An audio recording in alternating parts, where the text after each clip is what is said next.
The wind howled through the darkened streets, rattling the windows of Dr. Alex Carter's small veterinary clinic. He was about to switch off the last light when a sharp, frantic pounding echoed through the front door. His hand froze over the switch. At this hour? He hesitated for only a moment before striding forward and unlocking the door. A woman stood there, drenched from the rain, her eyes wide with desperation. In her arms, she cradled a golden retriever, its belly unnaturally swollen, sides heaving in distress. The dog's soft whimper barely rose above the storm outside. "Please," the woman gasped. "She needs help." Dr. Carter's years of experience kicked in. Without another word, he gestured her inside, quickly locking the door behind them. The warmth of the clinic seemed to make the dog even more restless. He took in the retriever's condition, a heavily pregnant female, far into labor but struggling. Something wasn't right. The woman's fingers trembled as she laid the dog gently on the examination table. "I found her by the road," she said between heavy breaths. "She was barely moving. I couldn't just leave her." Dr. Carter nodded, already running his hands over the retriever's damp fur. Her body was tense, her heartbeat erratic. He glanced at the woman. "What's your name?" "Lena." "Well, Lena, you did the right thing bringing her here." He grabbed a stethoscope and listened closely. His brow furrowed. Something was off. Her heartbeat wasn't alone. There was an irregular rhythm, faint but unmistakable. Something in her womb pulsed with an unnatural frequency. Maggie, his assistant, stepped in from the back room, her concern deepening as she took in the scene. "That dog doesn't look good," she murmured, already pulling gloves onto her hands. "She's in distress," Dr. Carter confirmed, pressing along the retriever's abdomen. Instead of the normal soft movements of unborn puppies, he felt something rigid beneath the surface, shifting in a way that sent a chill up his spine.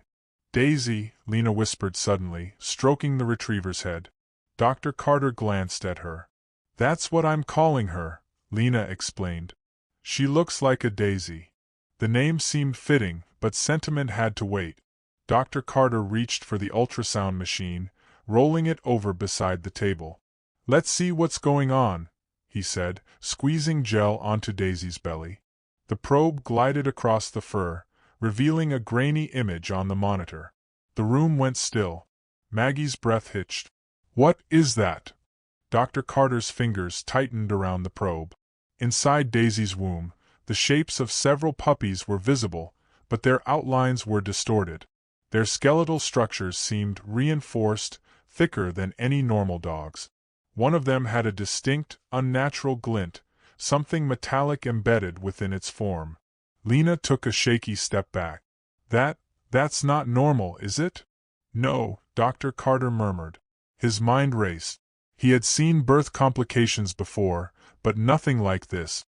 These puppies, they weren't just growing. They were different. A soft tapping noise made him stiffen. Maggie turned toward the front door.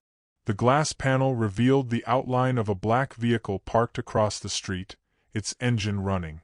"I don't like this," she whispered.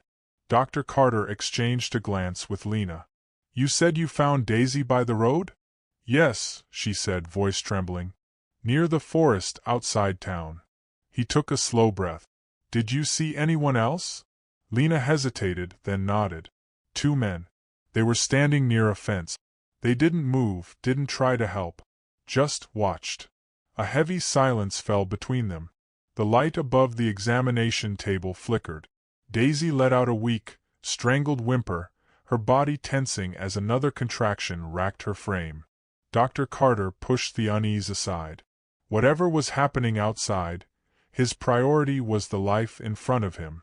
"She won't make it through a natural birth," he said, already reaching for the surgical tools. "We need to do an emergency C-section. Now."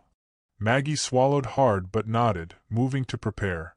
Lena hovered nearby, her hands gripping the edge of the table as if grounding herself. Dr. Carter turned back to Daisy, his scalpel poised over her belly. "Stay with me, girl," he murmured. The first incision was clean, precise. Daisy let out a sound that was neither a bark nor a whimper, something deeper, something primal.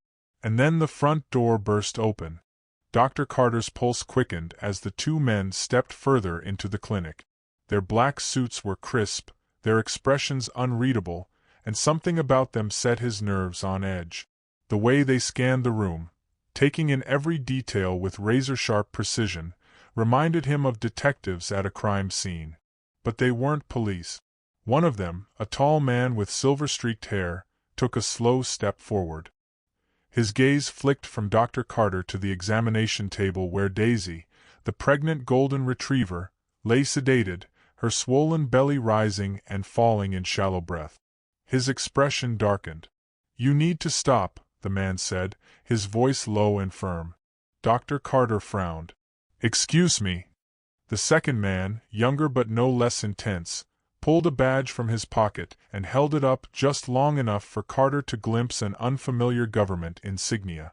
"Step away from the dog," he ordered. A chill ran down Dr. Carter's spine. He had dealt with plenty of strange situations in his years as a veterinarian, owners with wild conspiracy theories, animals with inexplicable conditions, but never had federal agents barged into his clinic demanding that he abandon a patient mid-surgery. "I can't do that," he said, planting his feet. "This dog is in distress. If I don't operate, she and her puppies might not survive." The older agent exhaled through his nose, displeased. "You don't understand. That's not a normal pregnancy."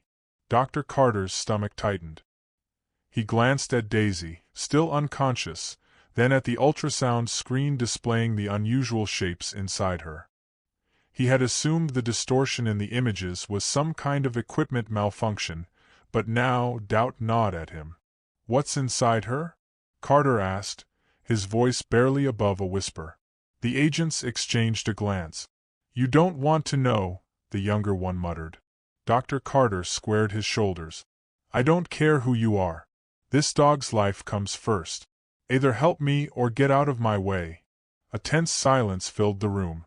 Then, without another word, the older agent reached into his coat, pulled out a small vial, and tossed it to Dr. Carter. He barely caught it before the man spoke again. "Inject that the moment she wakes up," he said. "It'll sedate her again, fast. You'll need it." Dr. Carter looked down at the vial, confusion warring with fear in his chest. Before he could ask any more questions, the two men turned and walked out of the clinic, disappearing into the night as swiftly as they had arrived. He stared after them, heart hammering. Then, with a deep breath, he turned back to Daisy. The ultrasound still flickered, the distorted figures inside her shifting eerily on the screen. Something was wrong, and he was about to find out what. Dr. Carter's fingers hovered over Daisy's swollen abdomen, the scalpel trembling slightly in his grip. The weight of what he was about to do pressed down on him like a vice. The warning from the mysterious agents echoed in his mind, but the rhythmic beeping of the heart monitor reminded him of what mattered most. Daisy's life was in his hands. He took a deep breath and made the first incision. The sterile lights above cast a bright glare across the operating table as he worked methodically, peeling back layers of tissue with delicate precision. A few beads of sweat gathered at his brow. Something felt off. The normal resistance of muscle and fat gave way too easily, as if her body had been altered somehow. Then, as he reached the amniotic sac, he froze. The fluid inside wasn't clear. It shimmered, a faint silver hue swirling within. A strange, faint hum vibrated against his gloved fingers, so subtle he might have dismissed it as his imagination had it not been for the rhythmic pulsing beneath his hands. The puppies were alive. But they weren't moving like puppies should. His breath hitched as he carefully opened the sac. The first pup emerged, slick with fluid, its tiny body wriggling weakly. But the moment he laid eyes on it, his stomach twisted. It wasn't normal. The creature was canine in shape but wrong. Its fur was sleek, almost metallic, and its eyes, still sealed shut, seemed to glow faintly beneath the lids. Small, pulsating veins of silver ran along its belly, and as it gasped for its first breath, a sound unlike any newborn whimper escaped its throat, a vibrating, almost mechanical trill. Dr. Carter stumbled back, nearly knocking over his tray of instruments. His pulse thundered in his ears. This wasn't a dog. The implications crashed over him all at once.